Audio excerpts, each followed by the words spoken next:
नमस्कार बच्चों। कक्षा 8 में हमने कल अध्याय शुरू किया था पानी की कहानी, जो आधा हमने पढ़ लिया था। यहाँ तक कि बूंद जो है, पानी की बूंद जो लेखक को बेर की झाड़ी से मिली थी, वो अपनी गाथा सुना रही थी। उसने अपने जन्म की गाथा सुनाई, फिर अपने समुद्र तक पहुँचने की कहानी सुनाई, और समुद्र को देखने में उसने बताया कि उसे कई वर्ष लगे, और फिर बाद में ऊपर आने की कोशिश की तो उसने देखा कि वहाँ 3 किलोमीटर समुद्र तल के नीचे थी, और जिसके कारण अपनी जान बचाने के लिए उसे समुद्र तल में धंसना पड़ा। जैसे समुद्र का और जलकण करते हैं और समुद्र का जल नीचे धंसता चला जाता है। अब आगे बढ़ते हैं। बूंद अपनी कहानी सुनाते हुए कह रही है कि मैं अपने दूसरे भाइयों के पीछे पीछे चट्टान में घुस गई। कई वर्षों में कई मील मोटी चट्टान में घुसकर हम पृथ्वी के भीतर एक खोखले स्थान में निकले, और एक स्थान पर इकट्ठा होकर हम लोगों ने सोचा कि क्या करना चाहिए। कुछ की सम्मति से वहीं पड़ा रहना ठीक था। सम्मति मतलब राय से। परंतु हम में से कुछ उत्साही युवा भी थे। वे एक स्वर में बोले, हम खोज करेंगे, पृथ्वी के हृदय में घूम घूम कर देखेंगे कि भीतर क्या छिपा हुआ है। यानी वो समुद्र से पृथ्वी के गर्भ में जाने की कोशिश करने लगे। ये विचार युवा बूंदों ने रखा। अब हम शोर मचाते हुए आगे बढ़े तो एक ऐसे स्थान पर पहुंचे जहां ठोस वस्तु का नाम भी ना था, यानी सब कुछ पिघला हुआ था। बड़ी बड़ी चट्टानें लाल पीली पड़ी थी और नाना प्रकार की धातुएं इधर उधर बहने को उतावली हो रही थी। आप जान ही गए होंगे, ये धरती के अंदर उबलने वाले लावा की बात कर रही है। इसी स्थान के आसपास एक दुर्घटना होते होते बची। हम लोग अपनी इस खोज से इतने प्रसन्न थे कि अंधाधुंध बिना मार्ग देखे बढ़े जाते। इससे अचानक एक ऐसी जगह जा पहुंचे जहां का तापक्रम बहुत ऊंचा था, यानी टेम्परेचर हाई था।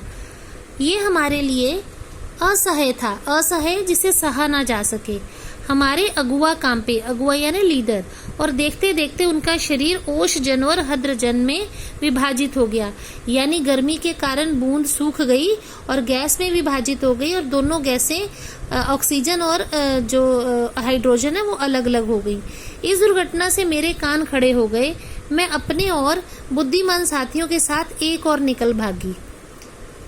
हम लोग अब एक ऐसे स्थान पर पहुंचे जहां पृथ्वी का गर्भ रह रहकर हिल रहा था। एक बड़े जोर का धड़ाका हुआ, धड़ाका यानी धमाका, और हम बड़ी तेजी से बाहर फेंक दिए गए।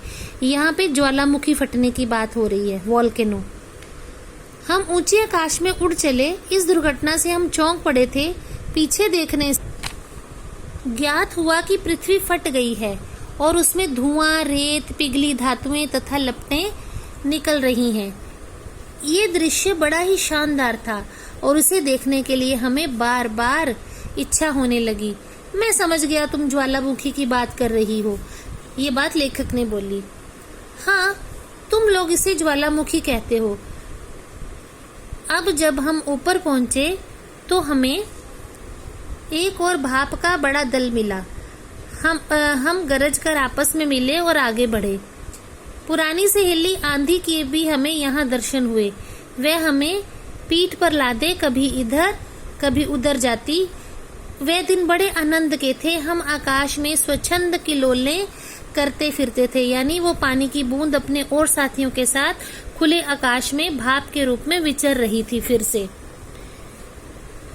बहुत से भाप जल कणों के मिलने के कारण हम भारी हो चले थे और नीचे झुक आए। एक दिन बूंद बनकर नीचे कूद पड़े। यहाँ बारिश होने की बात कर रही है। भारी हो चले यानी बादल बन गए, और एक दिन हम बूंद बनकर नीचे कूद पड़े यानी वर्षा की बूंद के रूप में। मैं एक पहाड़ पर गिरी और अपने साथियों के साथ मैली कुचैली हो एक और बह चली। पहाड़ों में एक पत्थर से दूसरे पत्थर पर कूदने और किलकारी मारने में जो आनंद आया वह भूला नहीं जा सकता।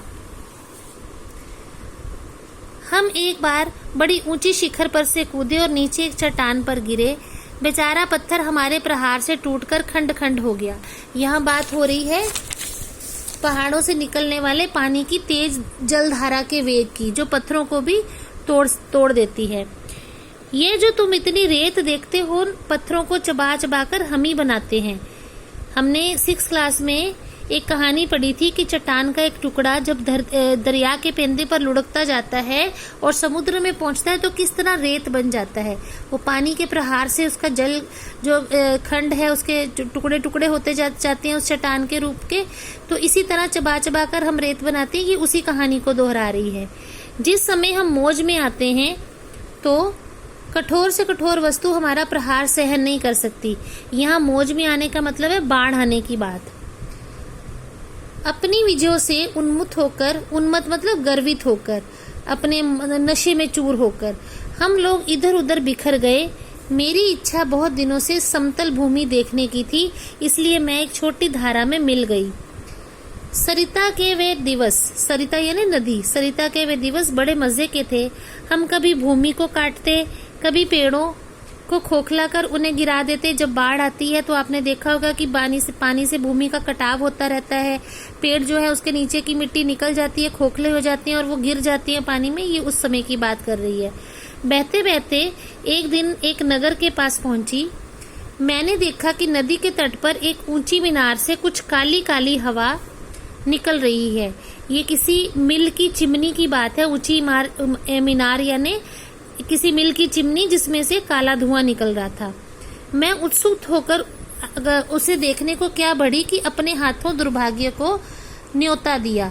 न्योता यानी बुलावा दे दिया, आमंत्रण दे दिया। ज्यों ही मैं उसके पास पहुंची और अपने साथियों के साथ एक मोटे नल में खींच ली गई। जो सक्शन होते हैं ना, जो फैक्ट्रियों में लगे होते हैं, पानी को अंदर खींचते हैं प्रोडक्ट वगैरह की धुलाई के लिए, तो वो सक्शन में उस नल में खींच ली गई। कई दिनों तक मैं नल घूमती फिरी। मैं प्रति क्षण उसमें से निकलकर भागने की चेष्टा करती रहती। भाग्य मेरे साथ था। बस एक दिन रात के समय मैं ऐसे स्थान पर पहुंची जहां नल टूटा हुआ था। मैं तुरंत उसमें से होकर निकल गई। यहाँ किसी पाइप के लीक होने की बात हो रही है। और पृथ्वी में समा गई, यानी जहाँ से पाइप से पानी लीक कर रहा था, पानी चू रहा था, वहां से वो बूंद बाहर निकली और तुरंत ही धरती में समा गई। अंदर ही अंदर घूमते घूमते इस बेर के पेड़ के पास पहुंची। वह रुकी। सूर्य निकल आए थे। बस मैंने कहा, हाँ अब मैं तुम्हारे पास नहीं ठहर सकती। सूर्य निकल आए हैं, तुम मुझे रोककर नहीं रख सकते, क्योंकि सूर्य की गर्मी से वो बूंद सूखने लगी थी और भाप का रूप धारण करने लगी थी। वह ओस की बूंद धीरे धीरे घटी और आंखों से ओझल हो गई, यानी वो बूंद का वाष्पीकरण हो गया और वो बूंद हवा में समा गई गैस के रूप में। तो ये चैप्टर आपको, ये अध्याय आपको कैसा लगा? बहुत अच्छा लगा होगा यकीनन, और आपको इसमें बहुत सारी नई चीजें सुनने और समझने को मिली होंगी। इसी के साथ ही हमारा पठन कार्य यहाँ समाप्त होता है। धन्यवाद।